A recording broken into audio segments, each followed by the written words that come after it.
welcome back to our same topic, and we were continuing with different processes which takes place inside the plant. So last time we saw that how photosynthesis and different type of processes would require a specific type of system. This system is nothing but vascular system. And vascular system in plants comprises of two things. One, the xylem tissue, and second one, the phloem tissue. And in case if excess amount of food is stored, then that food is converted to different form, and then through phloem, which is also bidirectional, the food is taken to different parts of the plant. Okay, and movement of food that is called as transportation. But when the location is changed, we call it as translocation, where there is an entire change in the location of the food which is produced by the plant during the process of photosynthesis. I also gave you an example. Yes, and don't forget, this translocation requires expenditure of energy, which is nothing but your ATP molecules needs to be spent. And one more, plants can store any other type of food except amino acids. Plants cannot store amino acids. A very important MCQ for your exam. Do not forget this. Yes, you do not have to write this because I think it is given earlier. Okay, this is what the points I have just revised. Now we are moving to the next topic. And the next topic is excretion. But before excretion, there are few different type of movements shown by the plants. We have seen that plants, now if suppose, I'll take an example. I hope you have tulsi plant at your home. Most of the students might be having. If you see the direction in which the tulsi plant grows, it will be, the entire growth of the plant will be on one side. Correct? As if it is taking a nice turn or a bend. Why is that? Because it shows its response towards light. Correct? Have you ever seen touch me not plant called as mimosa plant? Have you ever touched on the leaves? Yes. What happens in the response? What happens in the response? Correct. The leaves starts closing, right? So that's the response given by plant or shown by plant. Tell me, when the leaves are shutting off or if they are closing, is this type of movement showing any type of growth in the plant? Absolutely not. But when I'm saying that the tulsi plant is growing towards the direction of the sunlight, is the tulsi plant showing any sort of growth? Yes, absolutely.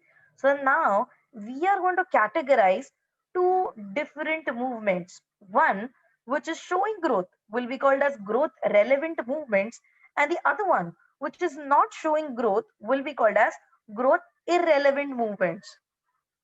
What are their meanings? I'm repeating once again. It's just on your screen.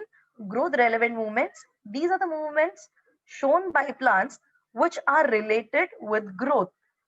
It could be growth of any part of the plant, not required. It always have to be towards the sunlight. Okay.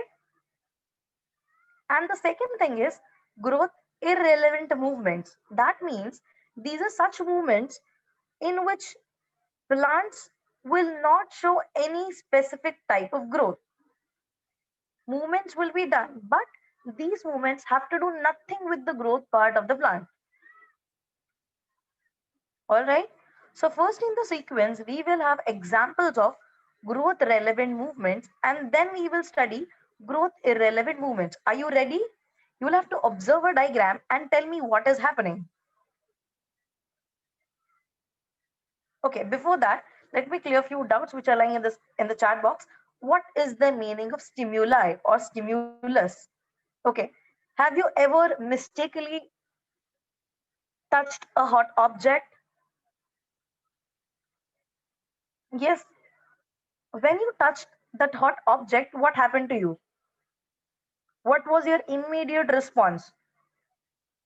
You withdrew your hand? Yes. You shook that object away and you withdrew your hand.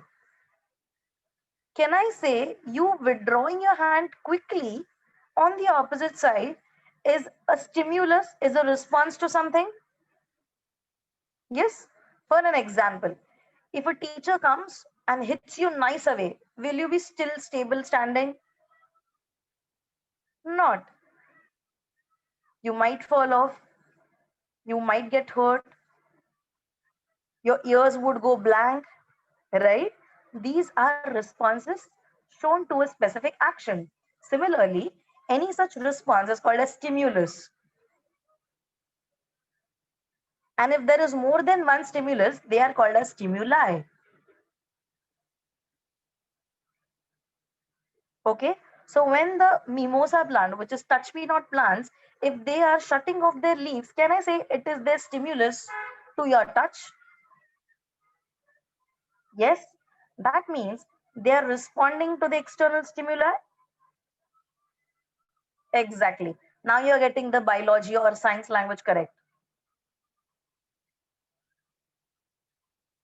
Okay. So get ready for the first slide. Where is the plant showing movement? Obviously towards the light. Tell me, is it showing growth? Okay, cool. That means the plant is growing and it is showing its growth towards the side of the sunlight. Okay. Can I use some other word for sun?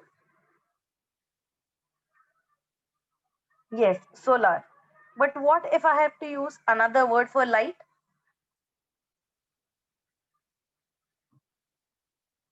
Yes, whenever we talk about light, the word which should struck your mind is photo. Remember this. Okay. Therefore, this picture, in this picture, the plant is showing growth, or I would say movement, and the movement is also in the direction of the light.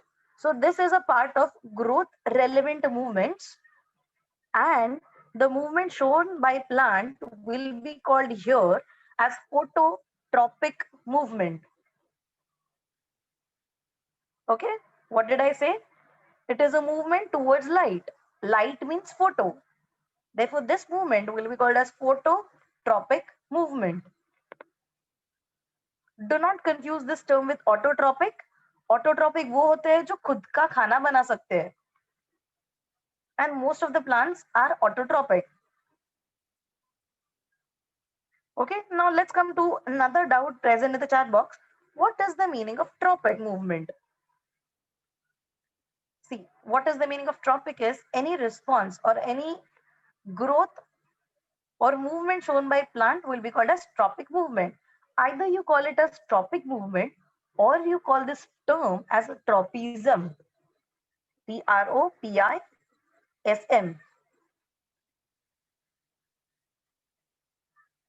Okay, we'll study it, don't worry. But for this slide, which is the type of movement the plant is showing?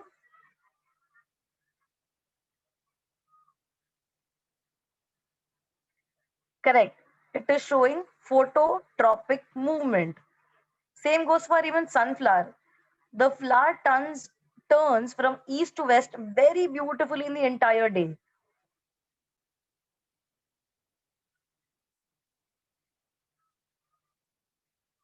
Yeah, there's one more doubt with respect to Gulmohar tree. Yeah, it is also showing a phototropic movement. Don't worry.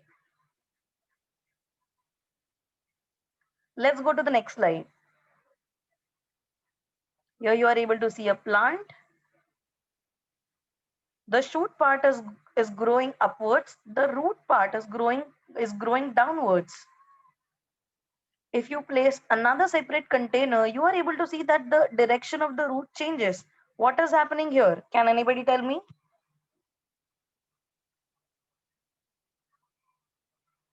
Whose direction has been altered? The shoots or the roots? Obviously roots. Can I say roots are moving towards water? Okay, very well. Tell me, is this movement showing any type of growth? Yes. Can I call this type of movement as growth relevant movement? Very good.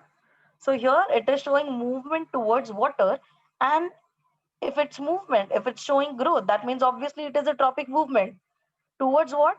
Water. What can be other term which we can use for water? Yes, hydro. So let's call this type of growth relevant movement as hydrotropic movement. Okay. Now let's have this next condition. Tell me what if, okay, what if that water is not placed, in which directions will the root grow? Downwards. That means it is moving towards which side? It is getting attracted towards gravity. Yes, correct. And then it will be called as graviotropic movement. Right. Now this is a typical flower. I hope everybody must have seen this diagram. So let me first tell you why is flower present over here. The pink color ones are two petals. This part, which you are able to see occupying the central part of the entire diagram, are nothing but male and female organs of the plant. Yes, at the center, the nicely swollen one is the female part called as gynoecium, and these with red color part anthers, which are able to see, are nothing but male parts called as androecium, right? And there are pollens over here. The pollens are getting pollinated and they're coming and sticking at the ends of stigma, which is nothing but the uppermost part of gynoecium. I hope you are able to see the pollen grains sticking at the upper end. Yes. Now what will happen is these pollen grains are nothing but male parts, and here is the ovary and ovule situated. What needs to happen is the pollen grain will start germinating. It will germinate. So here you can see a small tail-like structure, smaller ones. This tail-like structure is going to grow inside and it will grow till it is going and meeting the ovary, right? Now tell me, why is this pollen tube growing only towards ovary side? Why is it not growing in any other direction, outside, here and there?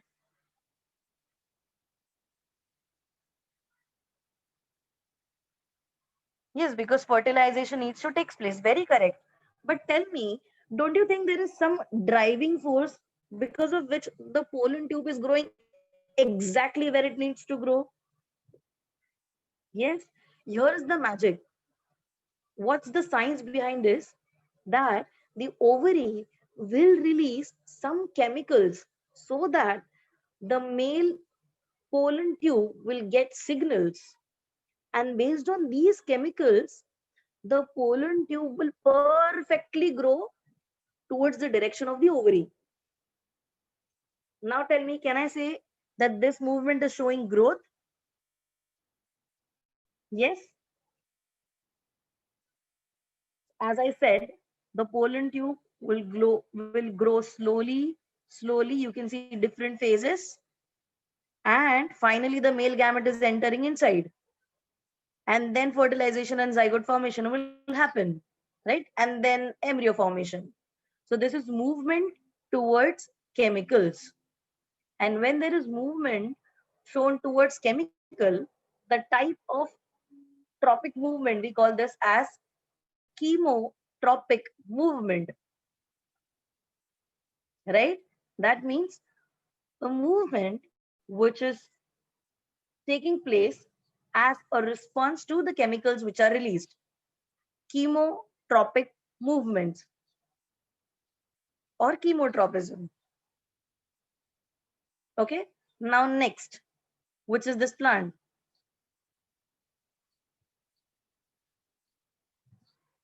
Correct. It's mimosa. Touch me not plant. It's now in the normal phase, right?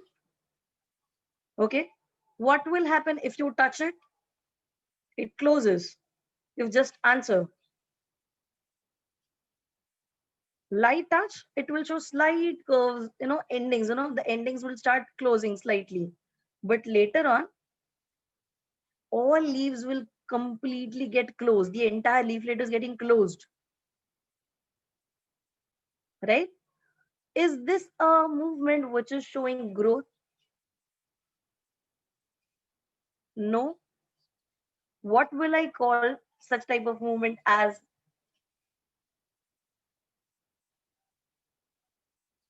Right. It is growth irrelevant movement. It is showing response to touch.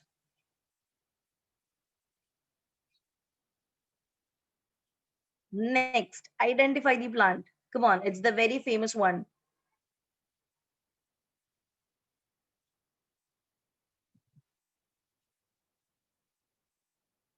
Many answers. Venus flytrap, pitcher plant. Yes, correct. What happens? It's an insectivorous plant. Once the insect enters, the flap closes. This flap is going to shut down and the insect will be digested within this space. It acts like a lead. Okay. Now tell me, is it a movement which is showing growth?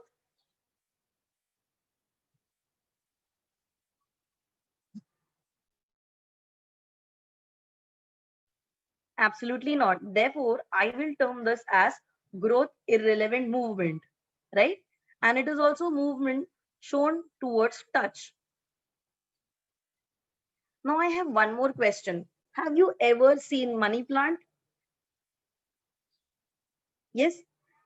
Tell me, in which direction does the money plant grows?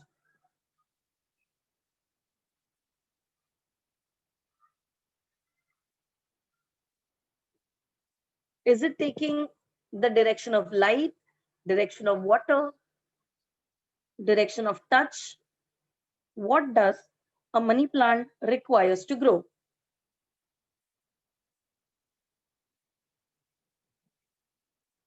Yes, obviously it is going to require water, correct? But tell me the direction in which the money plant is going to grow. Correct.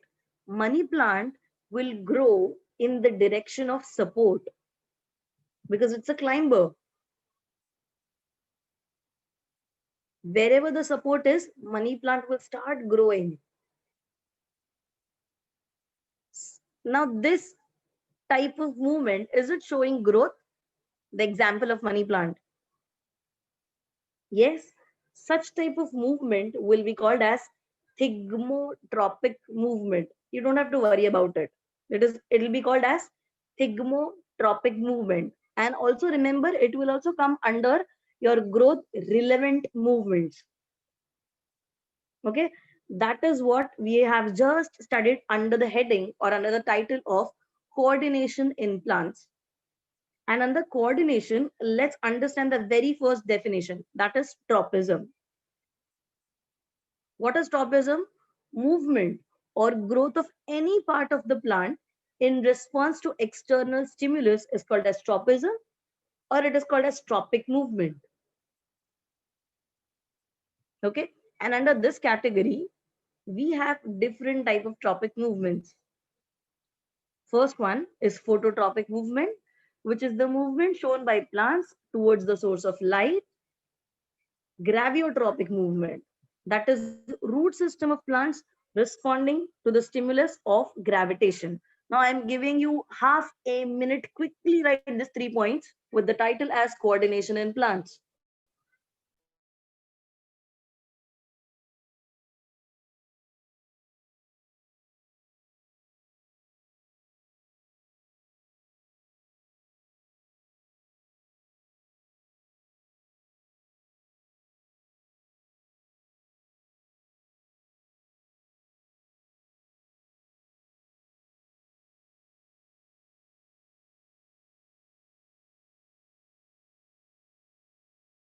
Meanwhile, I'm answering the doubts in the chat box. What is the meaning of external stimulus? Now, you know, stimulus is nothing but response.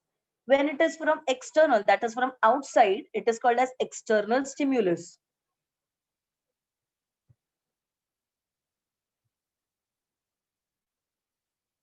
Yes, outside the plant. That is called as external stimulus.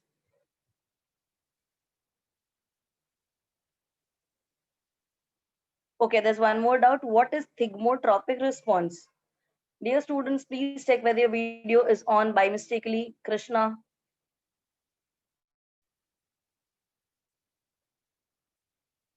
thank you very much.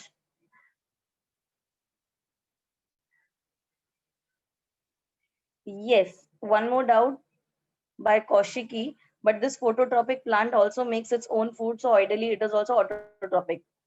So eventually most of the plants are autotropic. You don't have to compare what is autotropic and phototropic. These are two different terms. Okay, someone wants thigmotropic response again.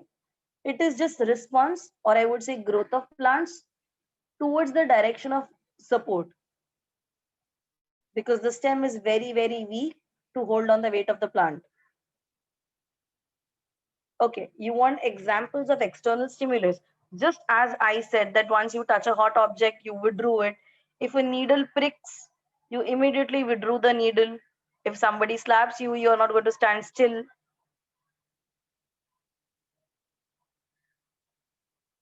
You need plant response. Okay. Have you ever seen a lotus plant leaf? Yes, very, very waxy. Can they absorb water? No, they won't. They will just drench off all the water which you're placing on them. Yes, exactly. They float. Yes, even pumpkin plant grows in the direction of support. Bitter gourd too.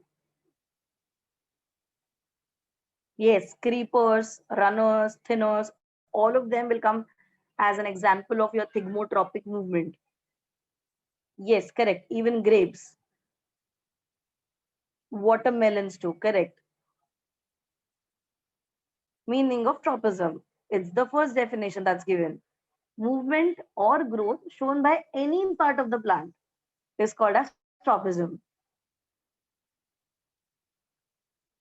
There's a doubt, can plants regrow their organs? Plants do not have organs, they have different parts.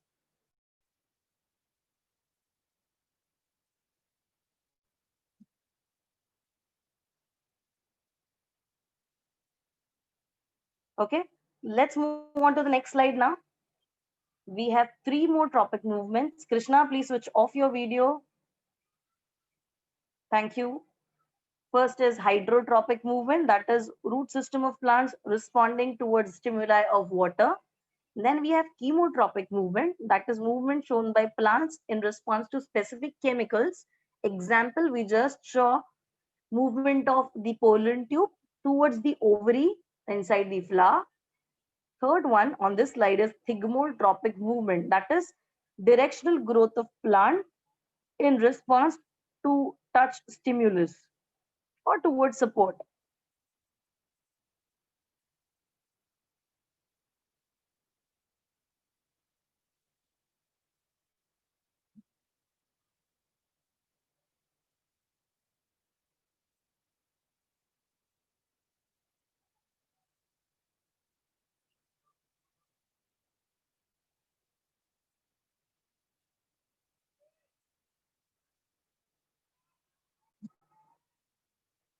Okay, there's a doubt, ma'am, what are tendrils?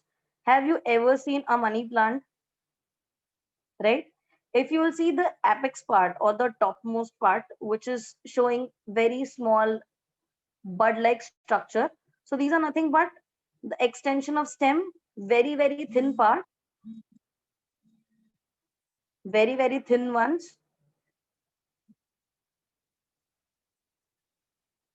that are usually first for the growing, or you can say for climbing.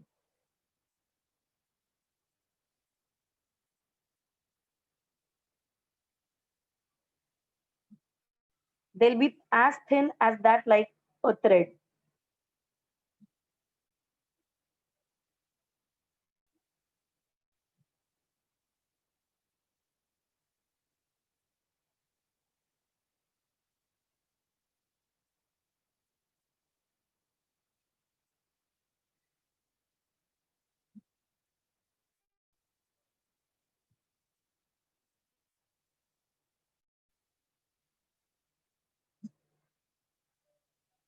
Meaning of thigmo. Thigmo is nothing but it could be movement or restriction in movement.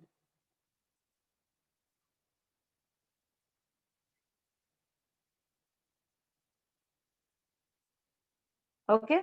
Moving on to the next part, that is excretion. Now, here, when we learn about excretion, we have to learn that excretion in microbes, excretion in plants, and excretion in animals. Luckily, you don't have any other animals. You will be studying about excretion in humans. But before that, let me ask you a question. Have you seen an amoeba, or at least a diagram of amoeba? Yes. Is it a unicellular animal? Yes. That means the entire slide of the organism, the entire body of the organism will only have one single cell.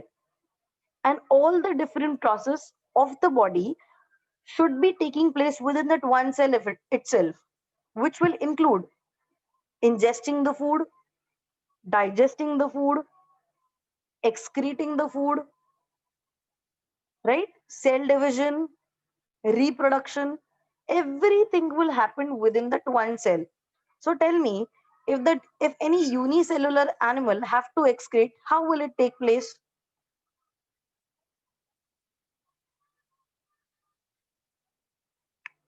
Correct. Just by diffusion. They will easily let it out of their body. The way they are engulfing, similar way they'll throw it off. Right? Now here comes my next question. Will excretion be so simpler in higher animals? No. Correct? Now let's move in plants. Do plants excrete?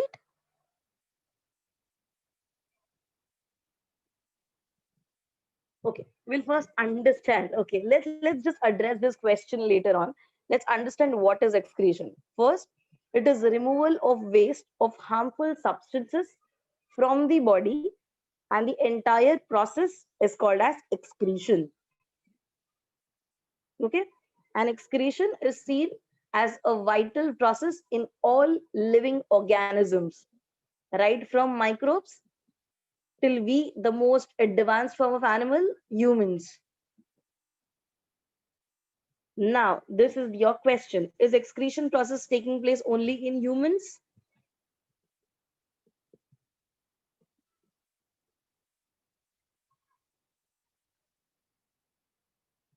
Correct. The answer is no. So let's, as we've just spoken about microbes, let's talk about plants. And after plants, we are going to discuss about animals. First, let's go with plants. Do plants excrete? Yes, right? So before going for plants, let's have one liner about microorganisms. So in micro or unicellular organisms, the waste materials are directly eliminated across the cell surface. जो भी excretory waste material है is just eliminated outside of the cell body.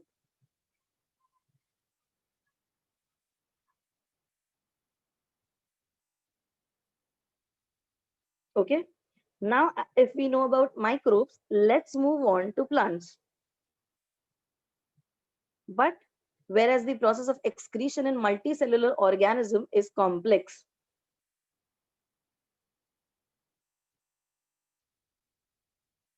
Okay. Now, what are you able to see on the screen?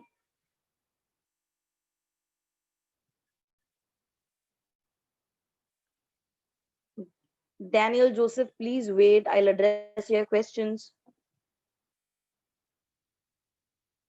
What's happening? Don't you think it's a picture of fall?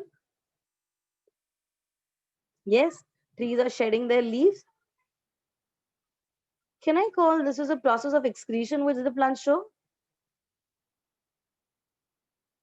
Yes, I am very, very sure that last year you have studied cell and cell organelles lesson in which you have learned that there is a cell organelle called as vacuole. It's a bag-like structure.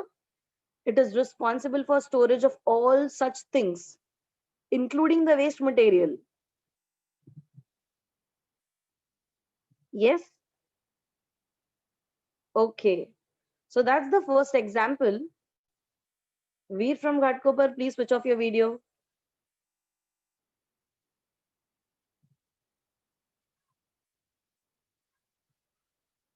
Students are requested to please switch off their video. Thank you very much.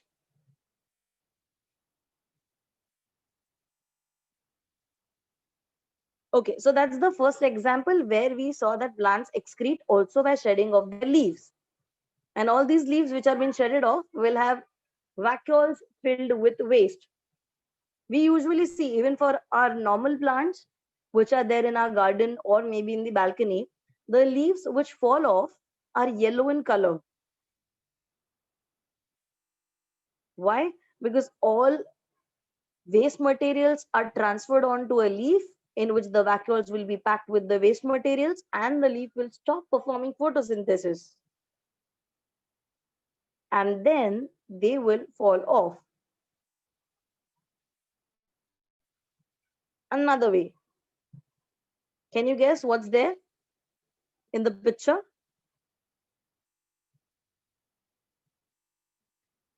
Correct. It's the tree extract, and this is how rubber is collected. It's the sap of the big tree which is collected by making few marks. This is how rubber trees are cultivated with uni spaced. You can see, many trees behind as well. And this material is later on processed further. So that's also where plants excrete in the form of latex as well. Who can guess this? What is this?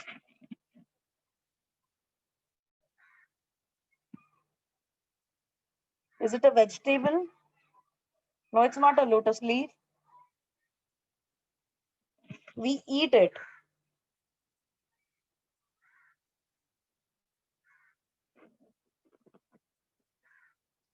It's not spinach.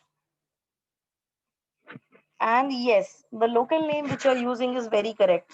Have you ever eaten aloo? Yes. Okay, they are called as taro leaves. And these leaves, if you have ever seen them, let's go to the behind part of the leaf. If you ever have seen the preparation of making or cooking, the stem part has been removed. Yes. And the leaves are handled with very care. Why?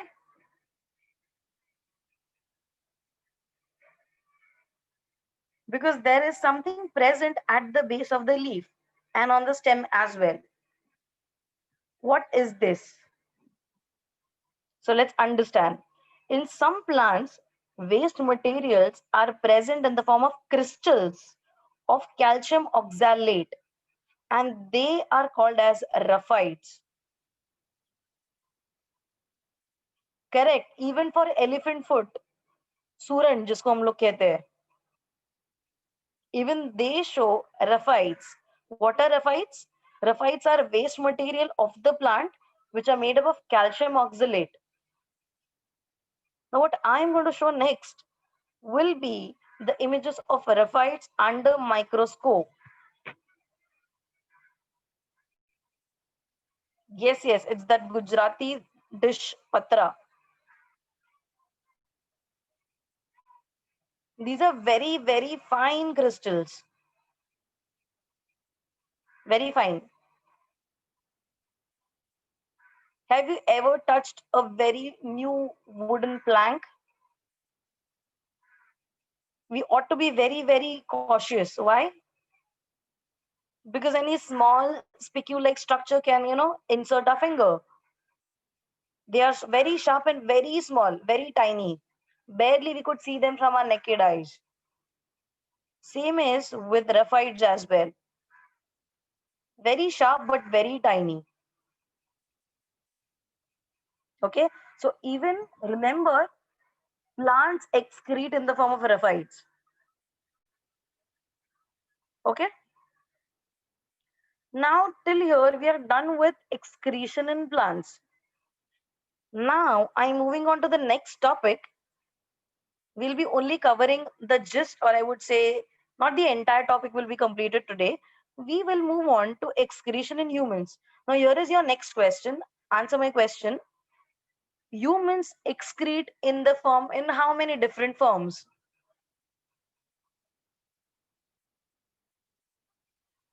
Okay, start naming them. Correct. One is the fecal matter. Second is urine. Very good. Third is sweat. Fourth is carbon dioxide, which you exhale while breathing.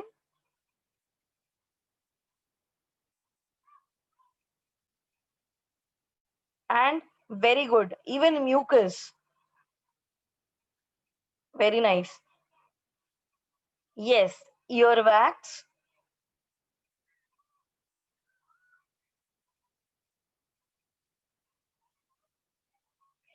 Dead skin. Okay.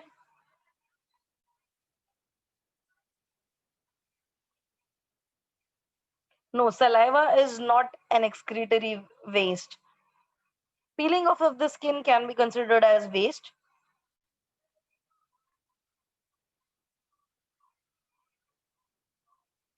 Dead tissues, yes. Puking, yes, but that's more of a medical term. That's not a regular excretory waste material. Okay, so I'm happy that you are knowing most of them.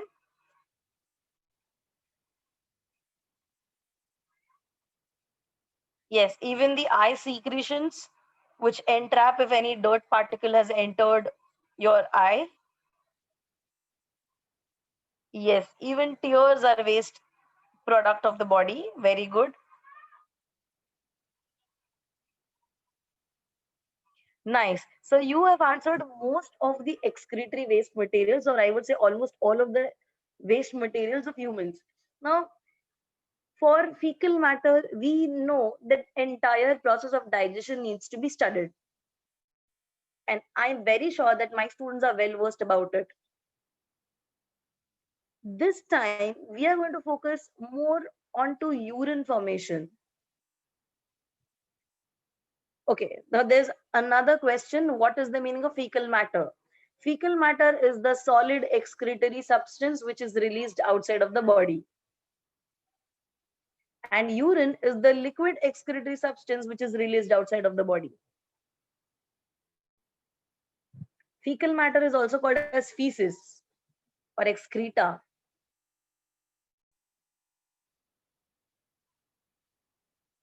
Okay, now tell me, where does urine formation takes place? Any idea? Naveed Ahmed, please switch off your video. Thank you. Okay, there are messages like kidney, urinary bladder. Okay, agreeing with the terms, that's kidney, but I'm still, I still need a very good answer. Renal system, okay. Okay. So before that, what should we start with? We should start with the basics of excretory system in humans. Okay. And you know, excretory system of humans. Niharika Singh, please switch off your video. Let's start with the hero, which is nothing but a pair of kidneys. So humans have a pair of kidneys. Does anybody know where are they situated in the body? What's the location of kidneys? Is it abdomen? Below the abdomen?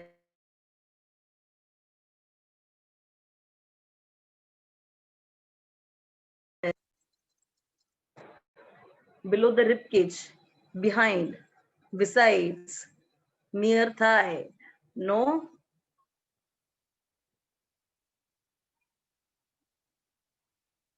Okay, there is a correct answer which I have received. It's present on dorsal side of the body, posteriorly located. Now, who can tell me the meaning of it? Dorsal means backside and posterior is the lower half of the body. So if you will touch your spinal cord and your back, you'll go near the ending part besides the spinal cord. On both of the sides, you have one kidney. Okay, that's where your kidneys are located. And from kidneys emerge pair of ureters, which are coming all the way from your posterior dorsal side to your ventral side, where below your belly. That's where a bag is present. Which bag am I talking about? This is a muscular bag called as bladder, in which all the urine form is being stored.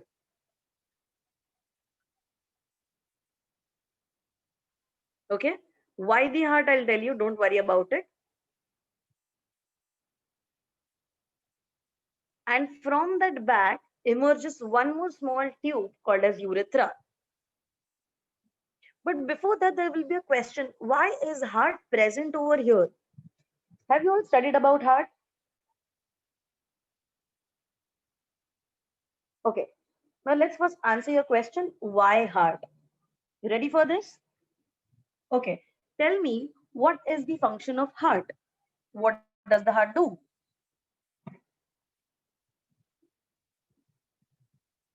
Okay, it pumps the blood. Which blood does the heart pumps?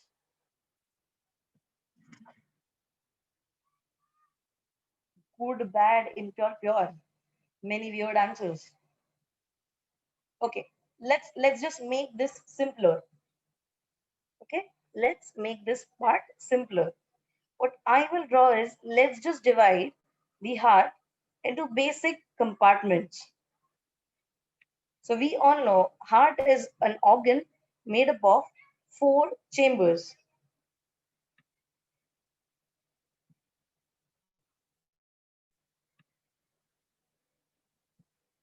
right? And the function of the heart is to pump out oxygenated blood. So you need to know that heart will have a connection from where heart will be giving out oxygenated blood. So let's just make that pipeline over here.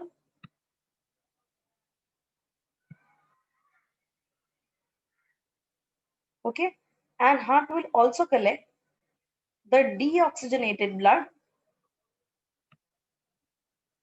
from all the parts of the body. Okay, so we need to understand that heart will have 2 major functions. One, which will be to supply oxygenated blood. And where is this oxygenated blood going? It is going to all parts of the body.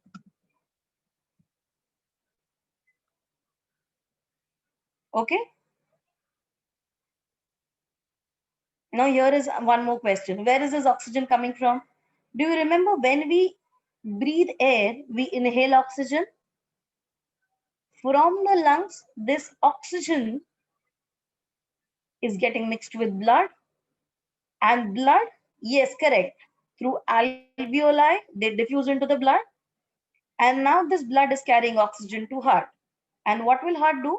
Heart will send this oxygenated blood to all parts of the body when they pump the blood. Now remember, now heart is sending oxygenated blood to each and every part of the body. That means it is reaching each and every cell of the body. Cell is going to use this oxygenated blood. And in return, what are these cells going to give out? The waste, right? Can I say the waste will be in the form of CO2, which will not have oxygen, correct? So can I say that in return, the other cells will be giving bad blood, to which I will be referring as deoxygenated blood from all parts of the body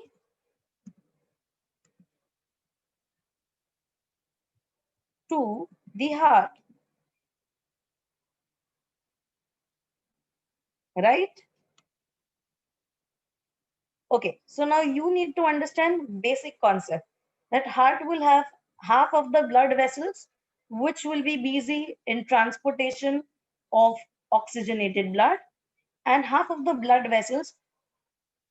Bhumika from Ghatkopar and Kaushiki from Takshila, please switch off your video. Thank you very much. And half of the blood vessels will be responsible to carry deoxygenated blood. So let me call the blood vessels which will carry oxygenated blood as artery, the single one, and let me call the blood vessels which will carry deoxygenated blood as veins. Correct? Is the idea clear to you? Okay. Now answer my question. Will every organ have an artery and a vein to receive and collect blood? Yes. Will every organ have? Okay. So if I'm talking about kidney, and you need to know that kidney in biology or in medical term is referred as renal organ. Yes, you heard me correctly. It is called as RENAL, renal organ. So if I see the red color part of the heart, here is aorta at the topmost part, which is the biggest artery in the human body, from where oxygenated blood will be supplied to different parts of the body. And this is called as the right atrium, where you can see blue color inlet, from where deoxygenated blood is collected from the entire body. Now your question is in the chat box that where will this deoxygenated blood go? See, blood remains where it is. It is just exchanging oxygen and carbanion ion. Again, when we exhale out CO2, this blood will again go, the deoxygenated blood will go to lungs. From lungs, it will go to alveoli, bronchioles, bronchus, trachea, and through the nasal passage, we are again going to exhale CO2 outside. So blood remains where it is. Only it will either carry oxygen or it will carry a carbanion ion. Okay. So if I have, or if humans have pair of kidneys, will they have arteries and veins?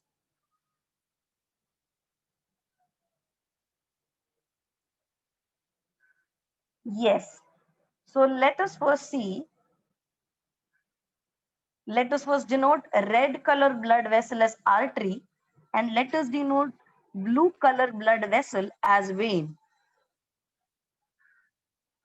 Okay. Now, as I said, that the kidneys will have pair of ureters, tube-like structure, which will carry the liquid or the urine which is produced from kidney till the bottom part. Where exactly is the bottom? Near a bag. And which is this bag? This is a muscular bag called as urinary bladder. And the urinary bladder will have a small extension called as urethra. Okay? Is the basic understood? So we have studied a pair of kidneys, blood vessel, which is arteries and veins, a pair of ureter arising from each kidney. One kidney will give out one ureter. Both these ureters meet at urinary bladder where they empty out the liquid, which is nothing but urine. Urinary bladder will store the urine, and after a certain limit, the urine will be expelled through urethra. Okay.